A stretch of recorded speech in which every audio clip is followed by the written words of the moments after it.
2 weeks after I had my 50th birthday party. Wow. Yeah. I had, I don't even know what could have led up to it other than I was going through problems at work. You know, I felt like I was being harassed. And,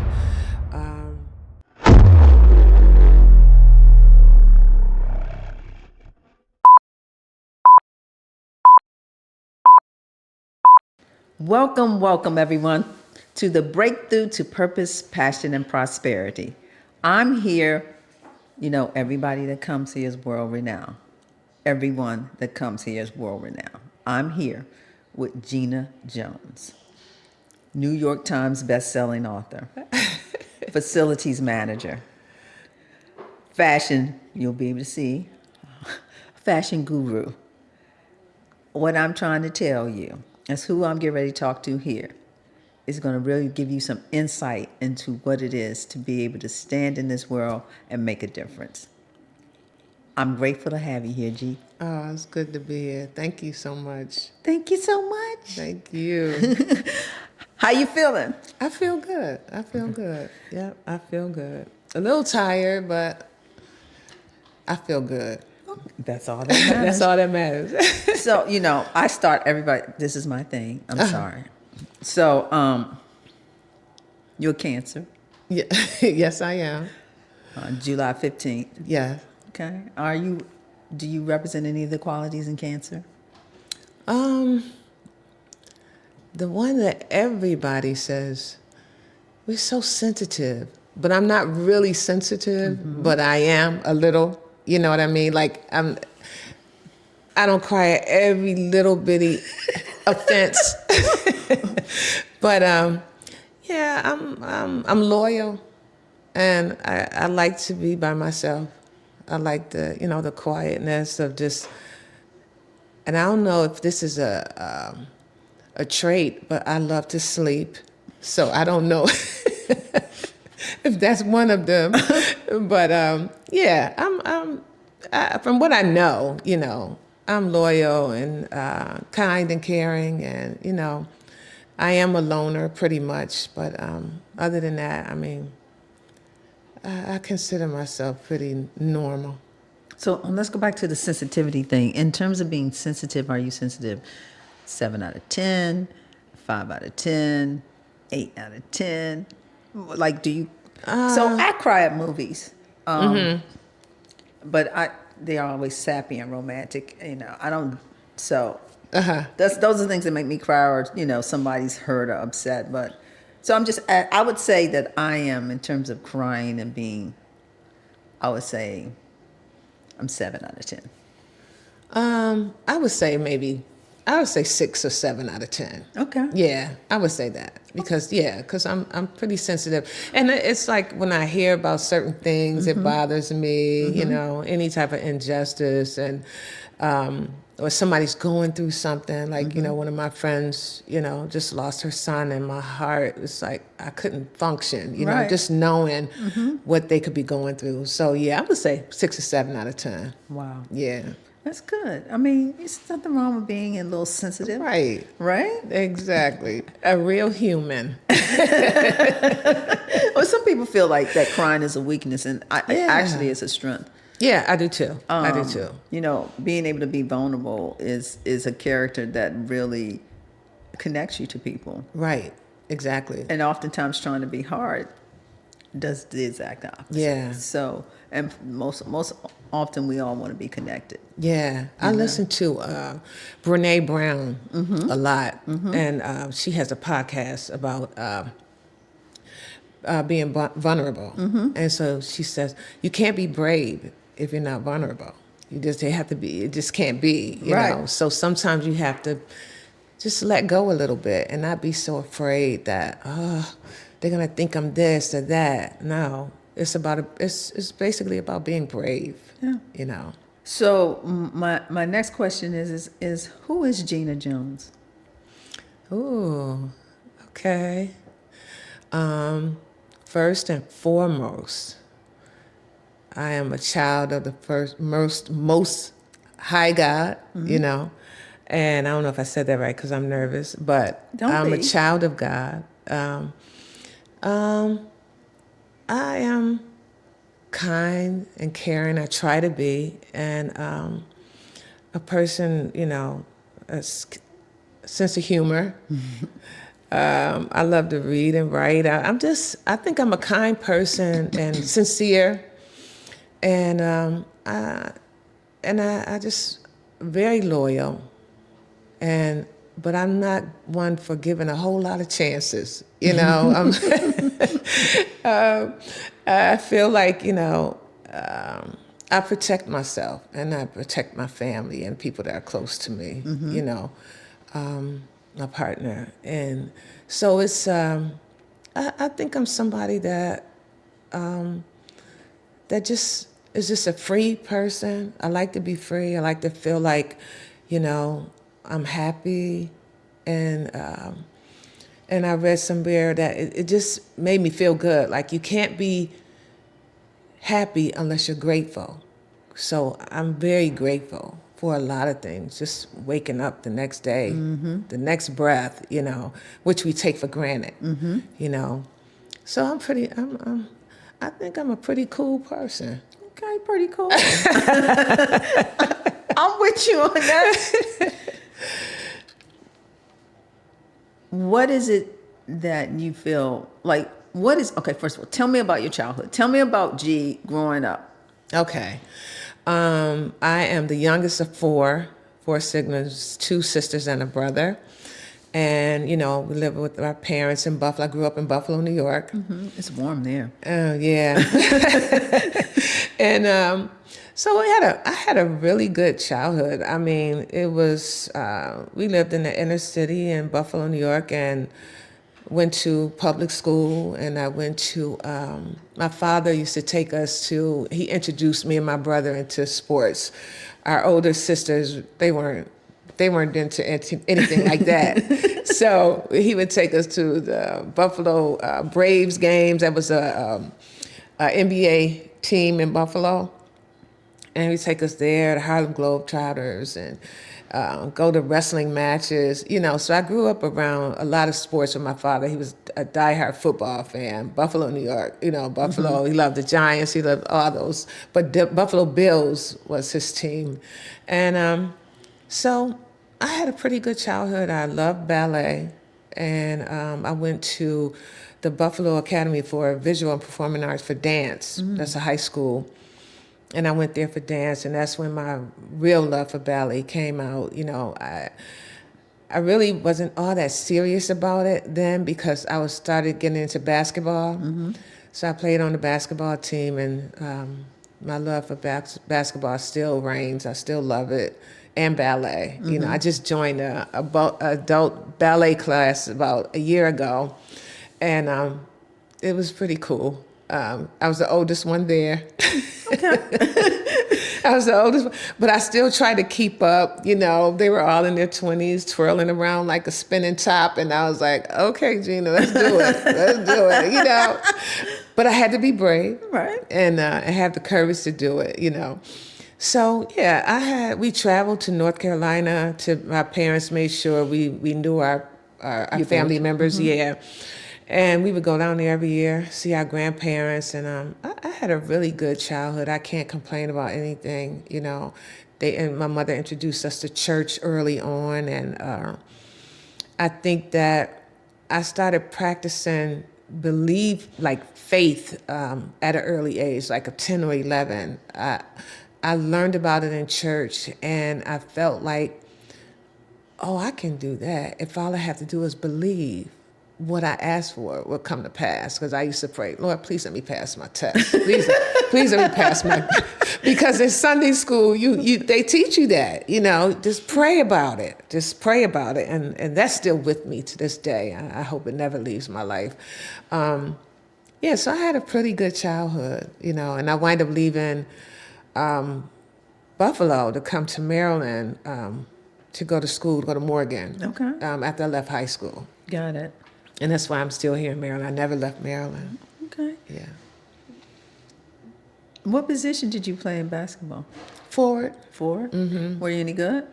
Yeah, not as good as you, but I'm sorry I had to put that plug in there. Okay. Yeah, but yeah, it was pretty good. I made a couple of newspaper drops, Yes, Gina okay. Jones hit the last point layup to win the game or something Okay. like that. Yeah, so yeah, it was pretty good.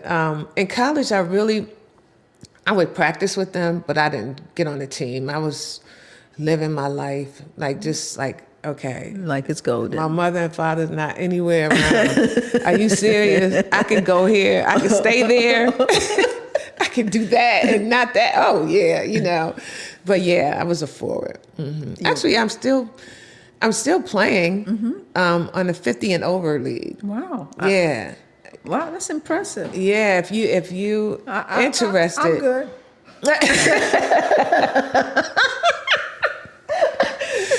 When I tell you, everybody has been gay, knee pads, shoulder pads, wrist pads, headband. Right. I mean, it's like, so I have this thing about, you break something, you don't heal the same way. Right? Okay. After you get a certain age, you just don't heal the same way. So my thing is, I'm not gonna be out there because my knees don't feel the same way they used to feel. But to let you know, this is what got me to even try it. It's 3-on-3, and it's half court. Okay. So you really don't do a lot of wear and tear like you think you would. I mean, it's a lot of energy, but you won't do so much wear and tear because they're not out there. It goes up to 90. Is it a lot of hacking? 90 years old. I hear you, but I'm asking you, is it a lot of hacking going on? No, it's not. It's more like jumpers. They ain't going there. They're not going in. So everybody's shooting from the perimeter. They remember they used to shoot three-pointers years ago because those ladies can still shoot 3-pointers. So nobody's not trying to go in too much, Maybe the 50 to 55 league, but the 60 to 65 is like, okay, I'll be out here and I'll just pass it back and I'll make the 3-pointer, things like that. But yeah. So is it like a league or it's just people coming together to play? No, it's an actual league. Really? Yeah. Okay. She I forgot her last name, Sandra. She owns the team. It's the Prince George County. It's a women's over 50 basketball club. I can't think of the whole thing. Sure. Yeah, but it's a thing, Okay, Yeah, and they clearly. go on tournaments and everything. It's real nice. And they don't make you feel like, okay, you're old. Like, no, we're all here. Out there being competitive. Competitive, and they're very competitive. Wow, okay. Yeah. I'm yeah. impressed, G. I'm so Yeah, impressed. I don't yeah. have that same stamina. If you come to a practice one day and just watch, you would feel like, okay, I'll stay down low. We'll get the ball to you, and you can hit the layup the whole time. I'm a Pilates girl. Oh wow! And I walk on my treadmill. That's about all. That's I about can. it. Pilates is good. And I love basketball, but I think I lost interest from it. And maybe you can tell me. Like when I was coming up, all the players were like Jordan, Magic, Bird. You know what I mean? Mm-hmm.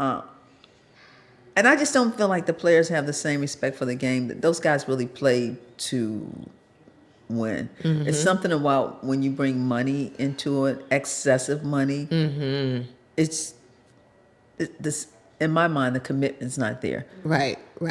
Because those guys weren't making the same money. I mean, even the college kids, are getting paid now. Right? I know. I think I just don't see the same love for the game. Or maybe I'm missing it. That's just my interpretation. I could be wrong. I can understand that because money does make a difference. I mean, I was watching a game last night and the men's NBA team, and as soon as the ref called a foul on one of the guys, and he turned to the ref and he started doing the money signal to him.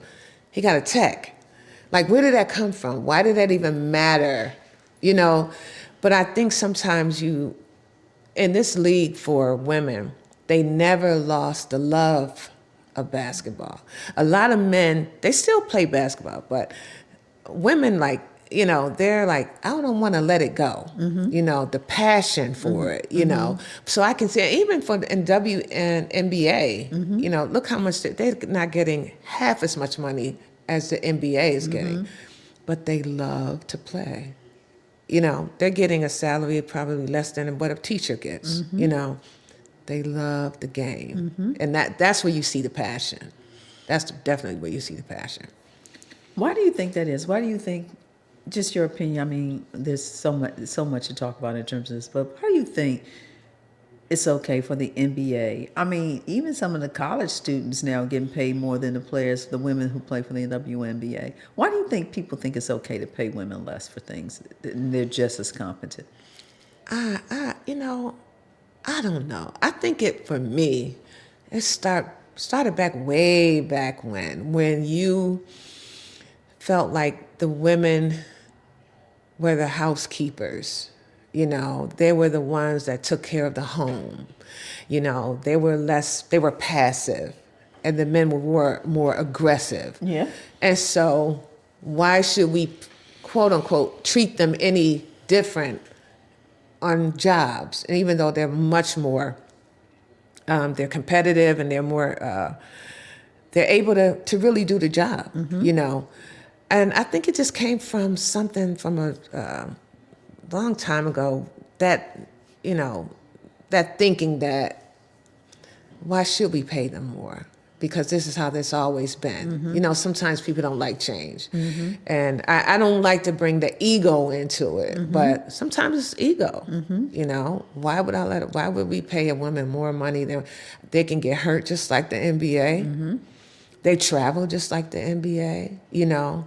But I think it's that passive aggressive thing that the men have against, or the organization have, where, oh yeah, we love basketball. I mean, I used to think when the WNBA came out, I don't know if you remember, the MCI Center was, it was crowded. It was packed. Yeah. You know, people were loving it. You know, they were going every game, and you see people you haven't seen in a long time.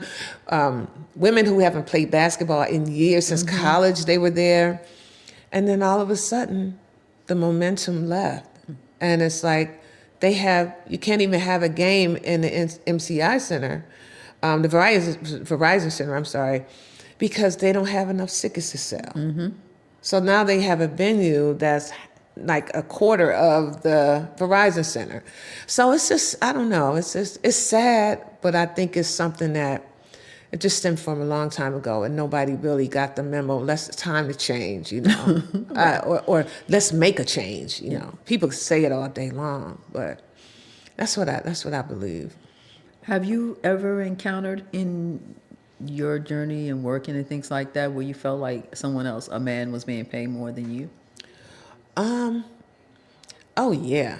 Yeah, I mean, being in the facilities, I'm not anymore, thank God. But when I was a facilities manager, I'm not gonna say it in a way that I don't mean anything by it, but it is a older white man's profession. I'm sorry, I had to say that.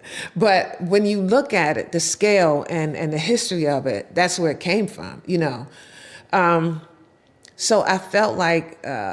Okay, I used to work at a law firm, and the man, he retired.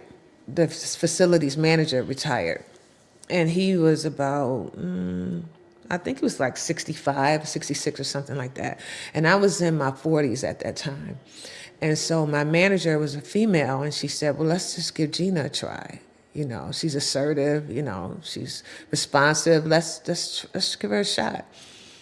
And he was making 6 figures. And we had a facilities assistant. He had one. And he wasn't doing half as much because he was older. He was just giving direction, you know. But in order to give me that, or pay me that amount of money, I would have had to be a facilities manager. So even though I was there, they couldn't give me what I wanted, which I wasn't even asking for 6 figures, but I was asking for more than what I was getting paid as a supervisor in the office services department. And Well, Gina, if you, Mr. So-and-so's been here for a long time, so we have to make sure that you're here for at least 5 or 10 years, 5 to 6 years before we can even get you close to what he's making. So I just felt like, okay, I'm new. I'll give that, the benefit of the doubt. But as the years went on, I was taking, they were giving me baby steps, as far as 2%. Or, okay, let's Right. give her 3 now. So I never made what I thought that I should be making. And when you look at what the What your DC, counterparts were yeah, making. my counterparts, especially in DC, Maryland was different, a little lower, but DC, was a little higher. And so that's what made me just say, let me just go somewhere else. But yeah, I always felt like that. Even at the other job where I was actually a facilities manager, I felt like there was a slight difference because I was a woman. And could have been because I was black. I don't know. I'll never know. But Right. still, you have that gut feeling. So, yeah. How'd you get into facilities management? I was working part-time. I was working as a supervisor in the office services department. And so, like I said, he was leaving. And they decided, oh, let's give Gina a promotion. Let's go ahead and see if she's ready to do that. So that's how I really got into it. I didn't have a lot of experience. Okay. But it was, working at a law firm with, was it like 8 floors, and we were only responsible for 6. It was really easy for me to catch on because I was already working in the office service departments. I knew the attorneys, I knew the people. So it was real easy. That transition was very easy. Yeah, Did you was like very- it? Did you find it something that you liked? It was. It was something that I liked. Unfortunately, I was forced to get out of it. And I probably would still be doing it if not there, because I planned to leave there. And I had some problems with my manager and harassment. And so that's the reason why I got out of it. Unfortunately, I had a stroke during that time. So after that, I said, I'm not going back, And right now, I have another profession that I'm back to work now. Okay. And so I work for Baltimore City Public Schools now. Okay. Where I'm a staff associate that I love. The school is Vivian T. Thomas Medical Arts Academy. Okay. So it's a whole different profession, and I'm working with kids, and I'm learning a lot. So I'm working my way to become a reading coach. Nice. So I'm thinking I have to go back to school for a little bit, take some classes, but I'm up for it. Okay. Yeah, it feels good to be able to transition, which I didn't think I was going to do, but I give God the glory because I wasn't even thinking on those terms. I was just saying it's time to go back to work, But then I got a phone call from a friend who's the principal at the school, and I said, oh, yeah. I'll do it. Yeah. I wasn't even afraid. I was just like, yeah, this is new. I can do it, And maybe, just make a difference in somebody's life. I received that. And I feel like, it's coming. It's working. So Okay. I love that. So there's some things that you haven't mentioned, like let's talk about, you were really big into fashion. You had an opportunity, weren't you doing, possibly going to New York and doing things like that? I mean, tell me about that part of your life. Okay, you're talking about the modeling. Yes. Yeah. I was at Morgan at the time, and a friend of mine I met, and he was, he said, hey, I was skinny as a rail.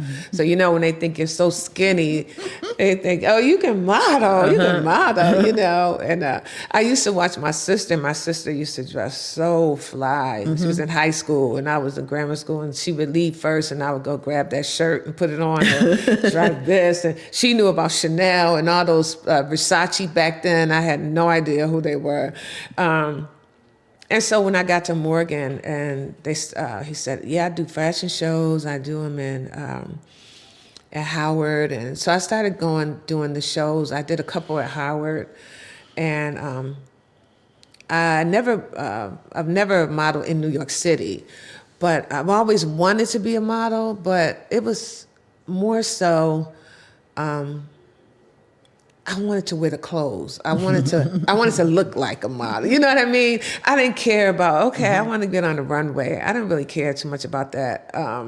As opposed to, I loved, that look, the whole, and then really feeling like I can get into myself and do whatever I want to do and be free with my fashion when people don't understand it. Like, because a lot of people don't. Like my mother says, Gina, I want you to straighten your hair one more time for me. And it's like, Ma, no, And every time I would go home and my sisters, I would have to say, don't say nothing about my hair around mommy. Forget it, but I just, I've always wanted to, love, clothes and different designs and stuff like that. And so, yeah, I would love to be an old model. But in the meantime, I like to dress the part. I receive it. Yes.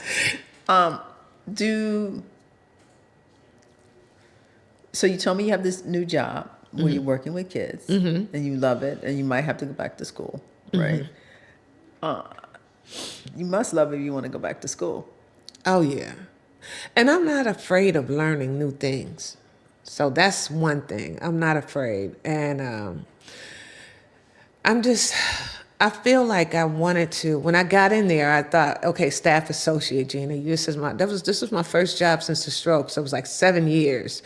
And I said, okay, whatever other duties assigned, whatever they want me to do. And I got in there and then she had somebody, I would model somebody, follow them around and as she teaches me how to do different things. And I say, this is not bad. I had to, but it's just that whole thing of learning and, trying to remember everything. That was, I had a problem with that because, and sometimes I think it could be a little bit part of my stroke, that some things I catch on just like that and other things that I have to write down, like I'm constantly writing things down. And I kept saying, I can do this, I can do this. And then the principal had another vision for me and that would be the literacy lead or a reading coach, things like that. And I'm like, I'm all for that. I had a good feeling about it. And just going back to school made me feel like, let me tell you, this is something because after I got my master's, I said, Ma, no more praying that I go back to school. And she still remembers that. I said, please don't pray that I go. I wanted you to pray from, bachelor's and master's. I'm done now. Let's go somewhere else with the prayers, And she would always laugh. So I would never, because I said, no, I don't want to go back for a PhD or anything like that. So it's like, I'm all for it. It's like sometimes, when you have those private moments with God and, He knows the secret petitions of our hearts. And so I believe that He knew that I always wanted to do something like this. And here it was just laid in my lap. And so I'm like, okay, I'm all for it because I know He's going to give me the tools I need, to get through it. And so far, so good. I love the staff. I love the kids. I mean, it's high school. It's hard because sometimes okay, I know why your mother sent you to school this morning to get you out of her house. You know what I mean? So, so I know why you're here, but but yeah, it's pretty good. I really love it though, to be honest with you. That's awesome. Tell me, you've mentioned your stroke. You had your stroke right after you turned 50? Yeah, actually, it was 2 weeks after I had my 50th birthday party. Wow. Yeah, two weeks. I had, I don't even know what could have led up to it other than I was going through problems at work.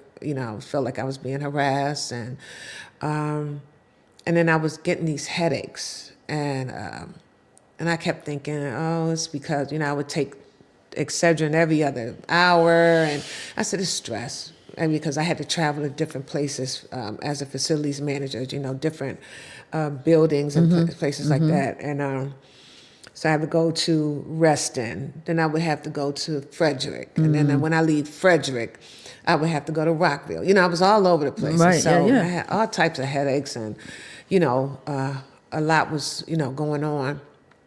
And so I had the night before my stroke, actually the day, a couple of days before the stroke, that's when they decided, okay, we will allow you to resign, and we'll give you 6 weeks of pay or something like that.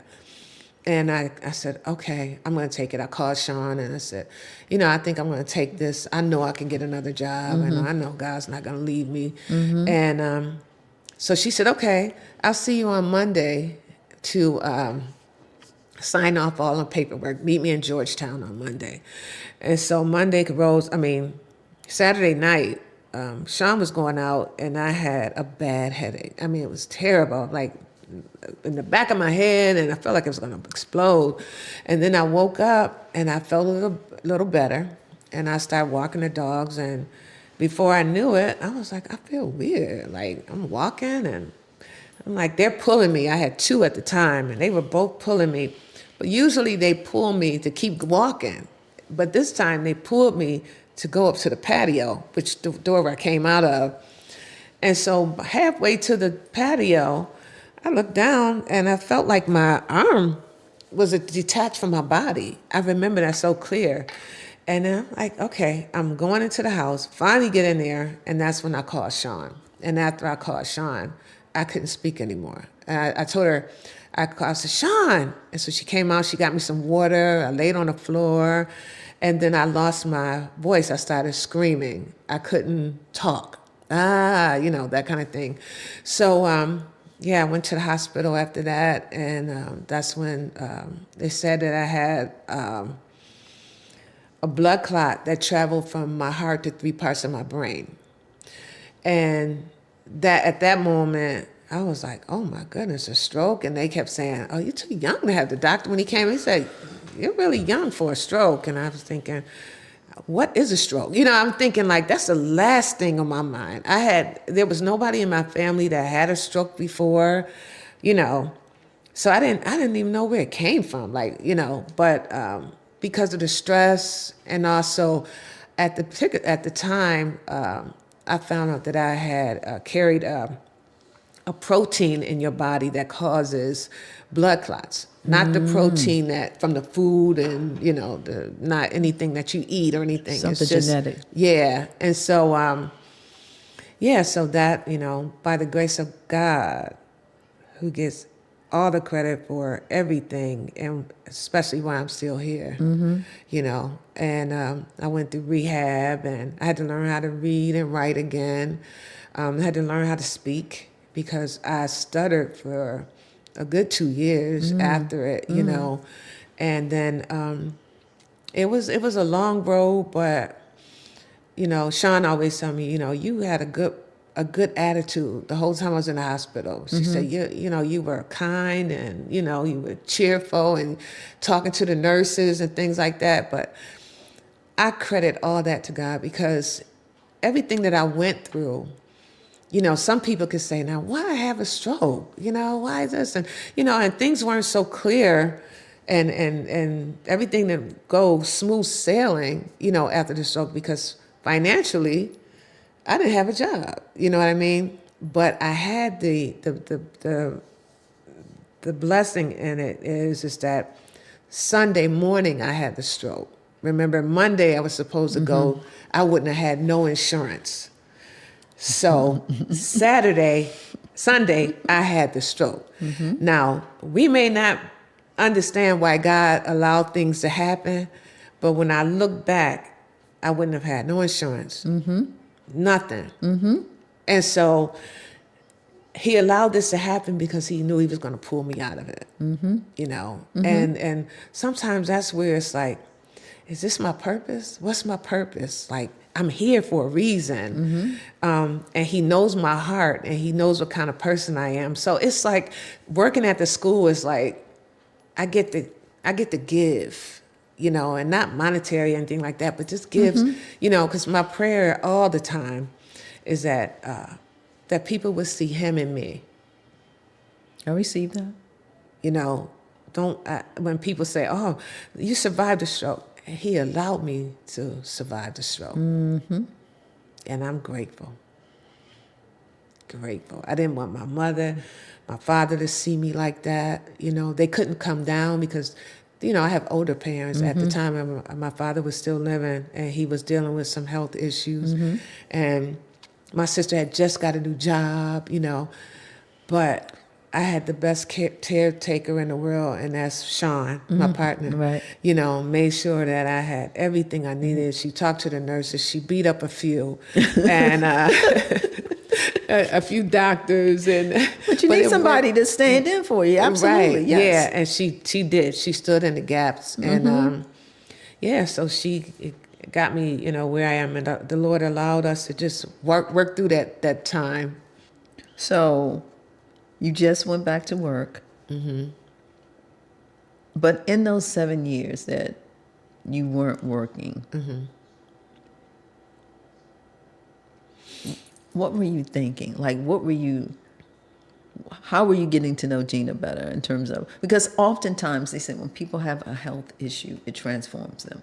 They get to think, and they start to become the better version of themselves and much closer to God, so that they can be clear and to be able to hear what they need to do in order to get to their purpose.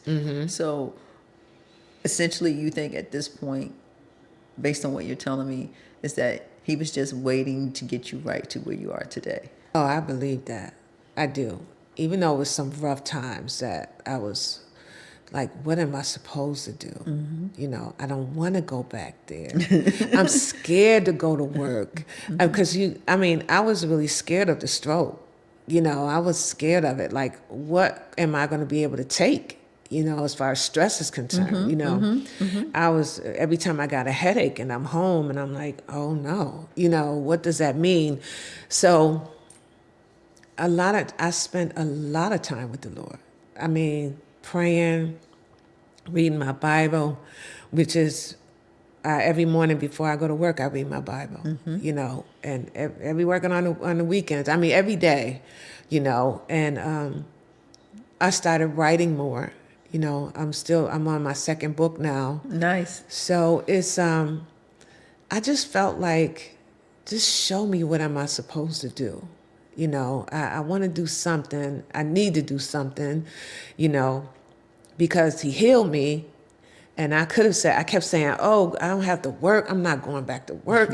I'm almost retired. I'm almost this. I'm almost that. I would have never thought that, because I was so fearful of the stroke and going back into an environment that was stressful, And when I started working at the school, and I talked to the principal, and she said, look, any type of stress that you have, you come see me, and we're going to work it out.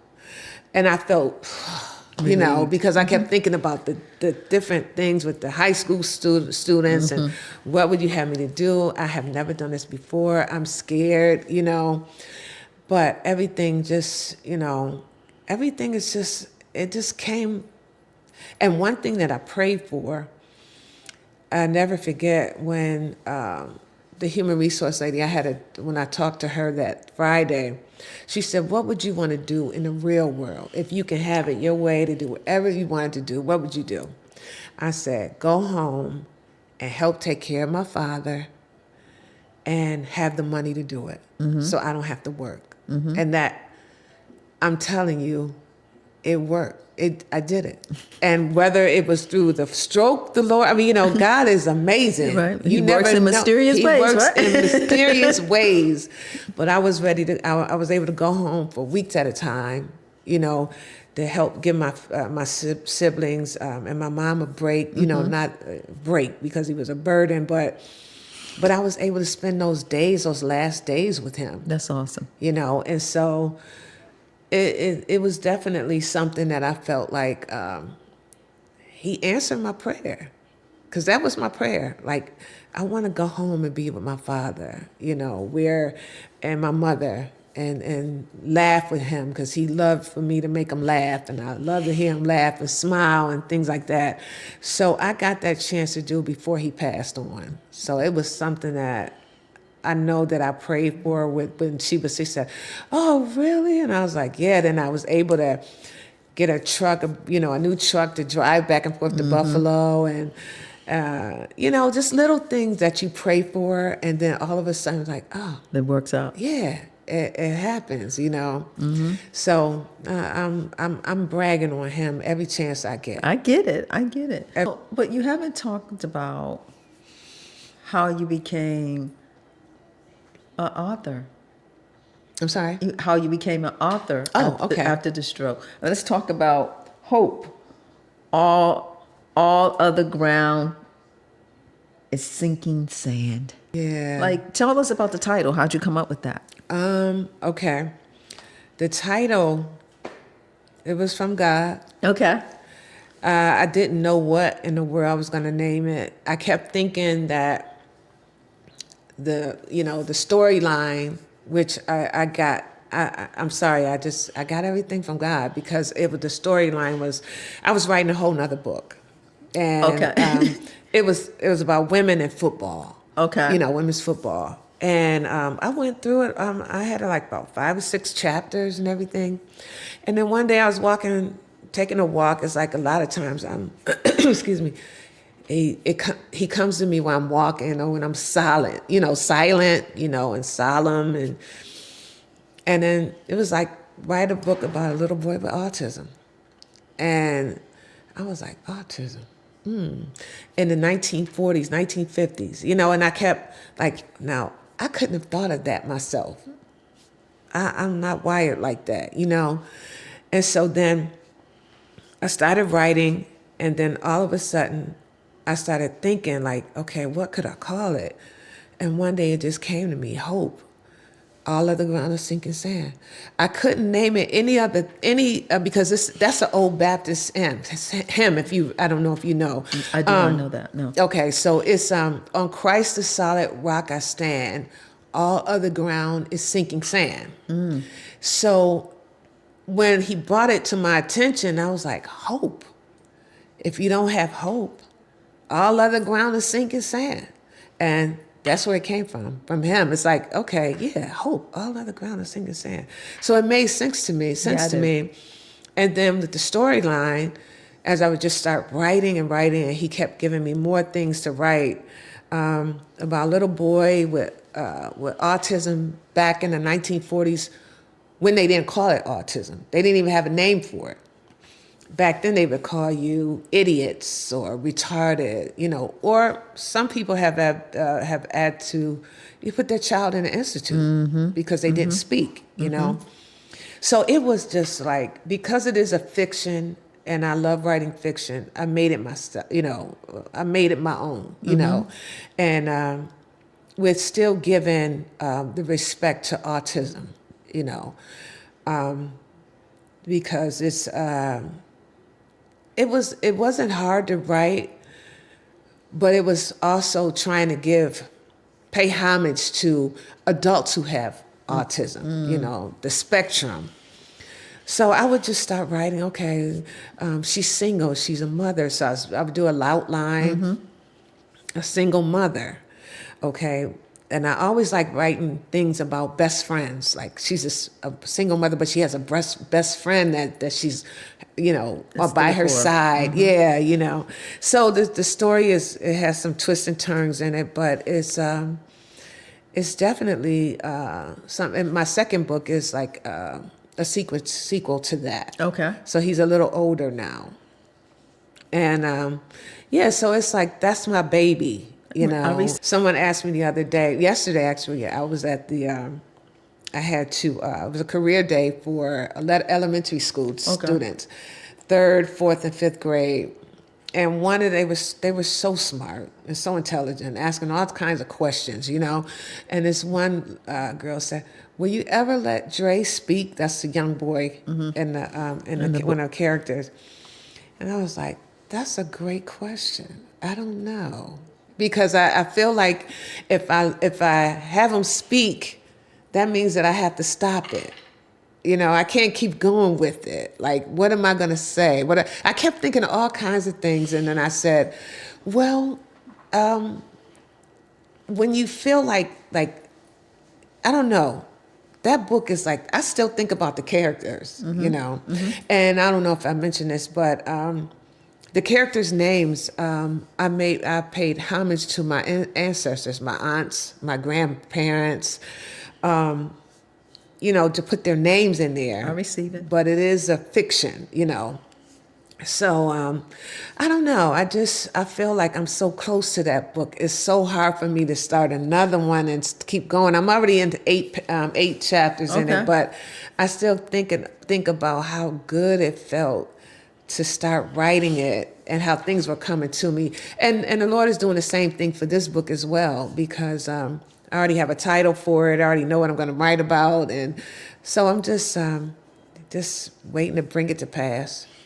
Why do you think if you make the main character speak, then you lose it? I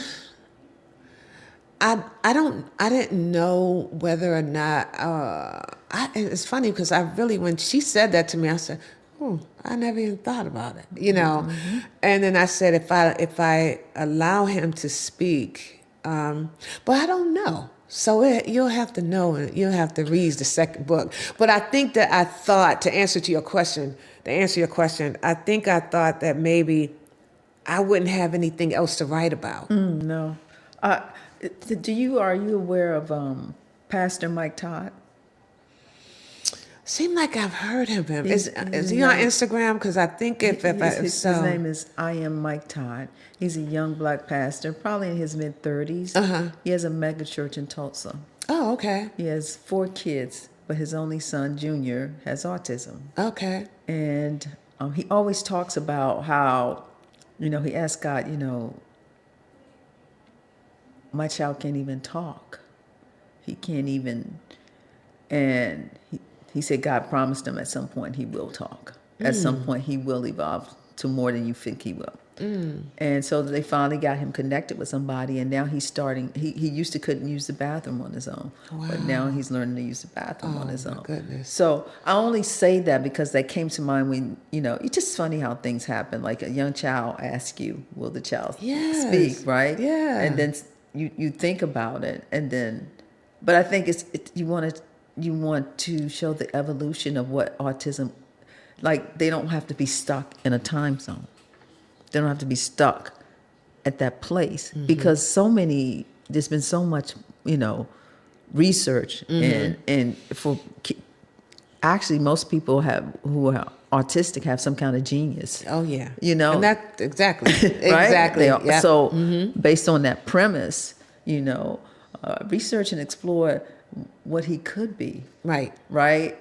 You could and look at it from a trilogy point of view. Yeah. You know, beginning, middle, and end. Exactly. Right. Because that's a good point. Yeah. So it's just a thought. What do I know? Yeah. I don't know. But I was just thinking about that. In terms of because it would be a good thing for moms who have autistic kids, Yes. right? Yes. It's so many different groups and the support that they need. Oh yeah. And how you could use this book to maybe even help those. Yeah. Use those group of books to help that community. Oh yeah. I'm hoping to do that. Yeah. You know, I mean, I wrote the book in 2021. 2022, I had the book signing, and here it is, 2024, and people still want to hear about it. Yes. I'm still selling, you know, and I'm like, it's still a story to be told to people who may not even ever heard of it. So absolutely, I'm grateful for that. Yeah, but it's definitely I'm gonna surprise everybody. Okay. I don't know. Okay. You tell me about some breakthroughs in your life.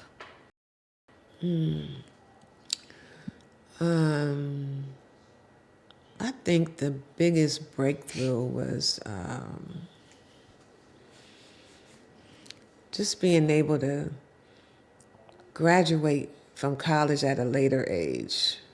You know, I graduated with I set out to come to Baltimore and go to Morgan, and my mind was, oh, in 4 years I'm going to be on the dean's list. I'm going to make my family so proud, because of course my mother didn't want me to leave Buffalo, and I was like, I gotta find a way to stay here.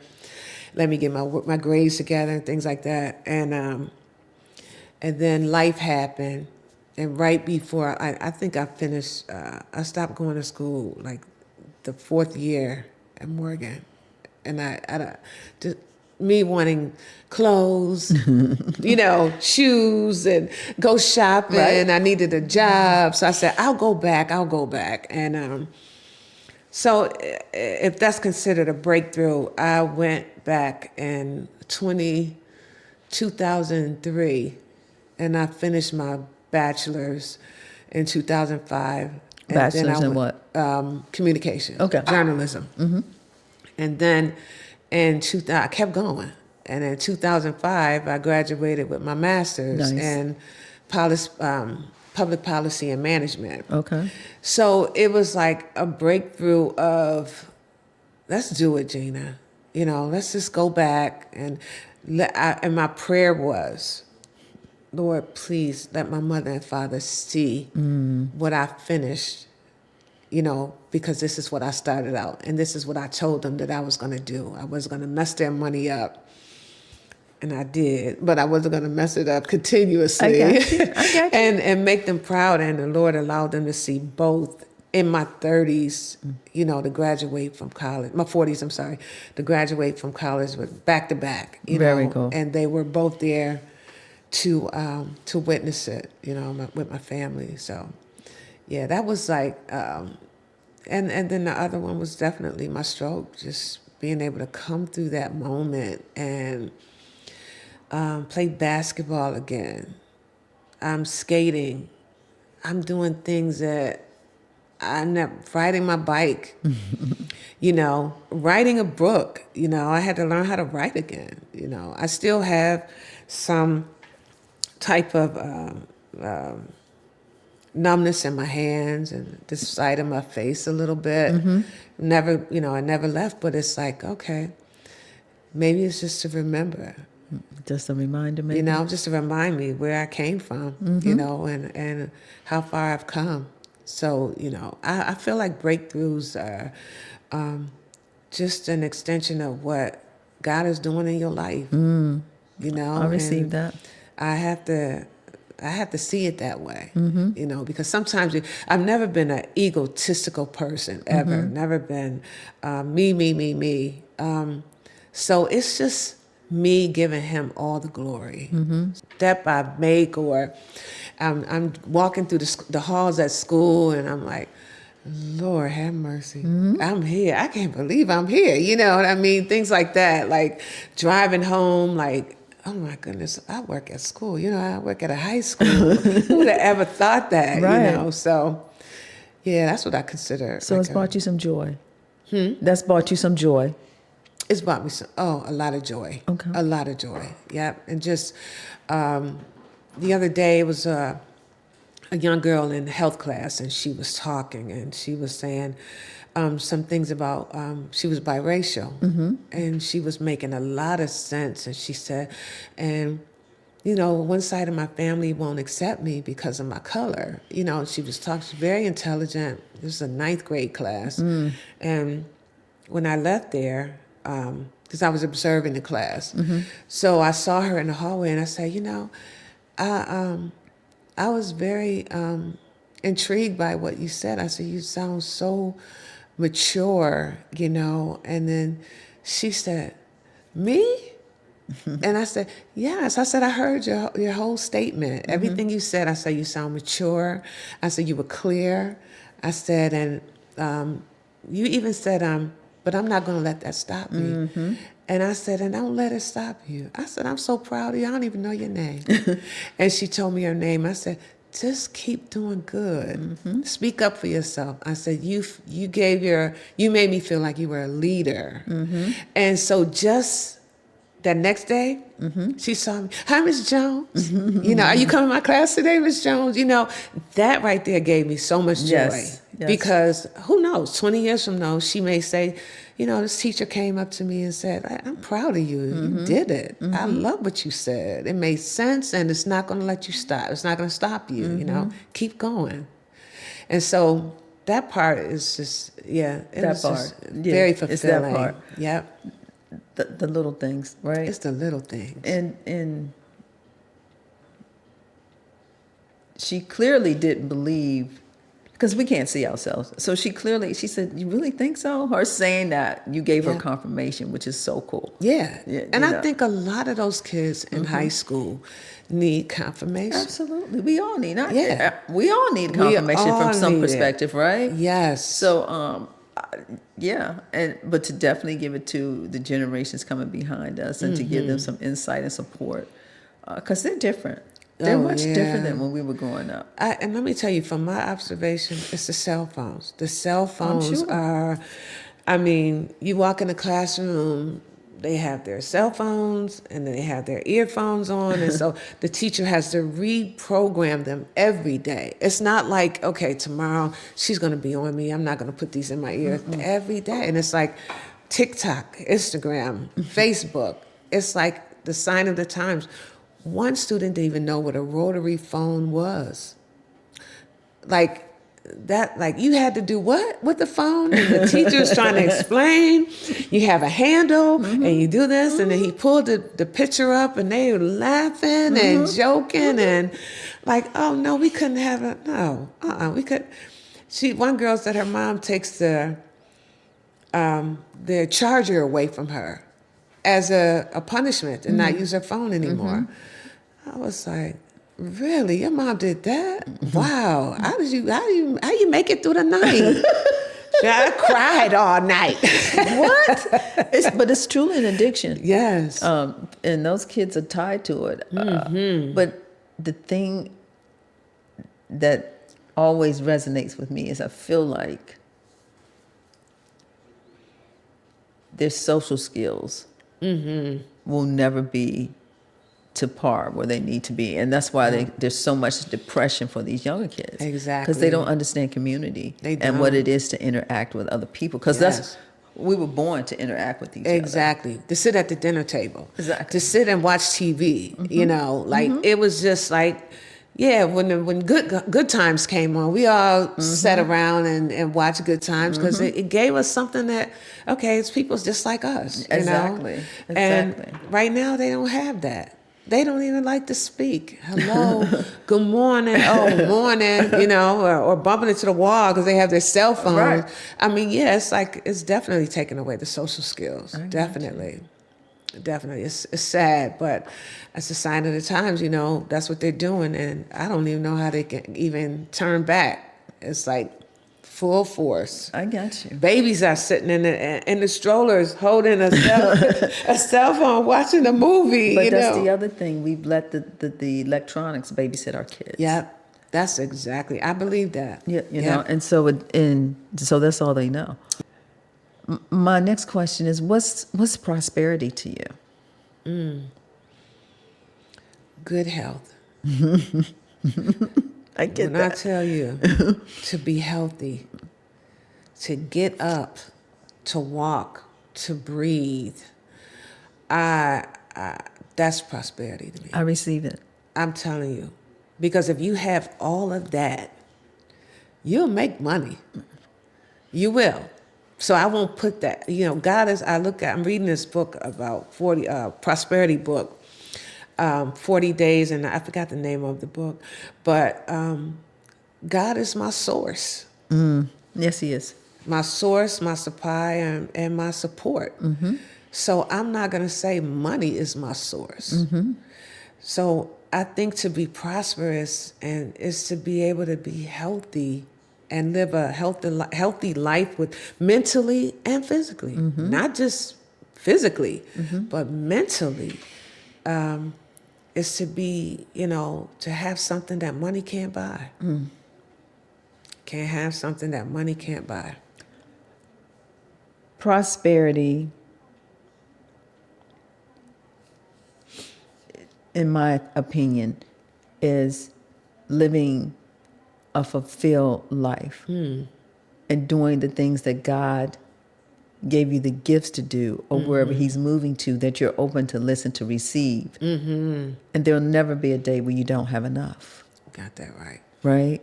Yep. So, I love that you said health, because if we don't have our health, what do we I have? don't have nothing. Right? Yep. Yeah. So I received that 100%. And my final and last question, Gina, is there anything that we talked about that we didn't talk about that you like to share or expound on, or anything like that? No, we pretty well. I want to say thank you to you. Oh, thank you. I don't know if you're a quiet storm. Ever since I met you, you're quiet, you're caring and loving, do anything for anybody.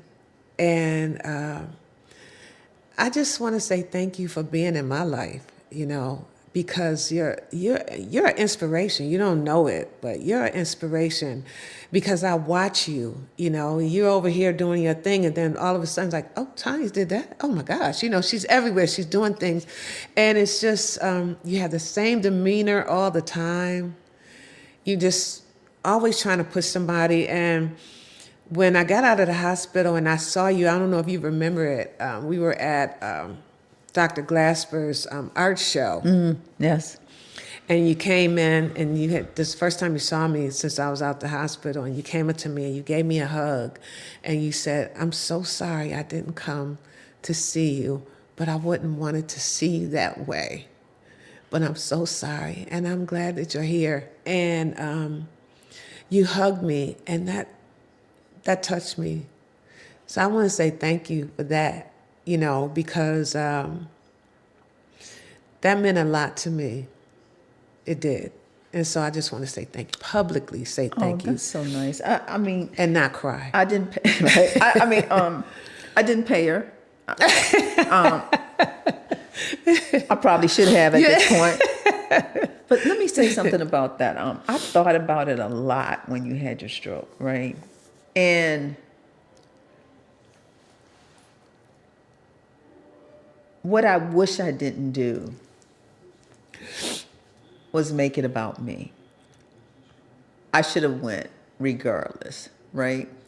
And I think that came from, because I've heard so many people in my family have had things that have happened to them, and it kind of traumatized me. You know what I mean? But in retrospect, as you evolve and you understand things and you grow, I wish I would have come, to be honest with you. At this day and time, back then I had a blind spot. I didn't know. Right. But I am just so grateful when I see you, that you are hope, that you resonate with so many people in terms of, like, nobody would ever think that you had a stroke. No one, right? So yes, God has stood in your life and blessed you unconditionally. Thank you. Definitely. And I'm glad that you came through it, right? I love you. I love you more. Thank you, everyone. I'm so grateful for you taking the time to sit with us and chat with us. Again, it's a breakthrough to purpose, passion, and prosperity. Are you ready for it in your life?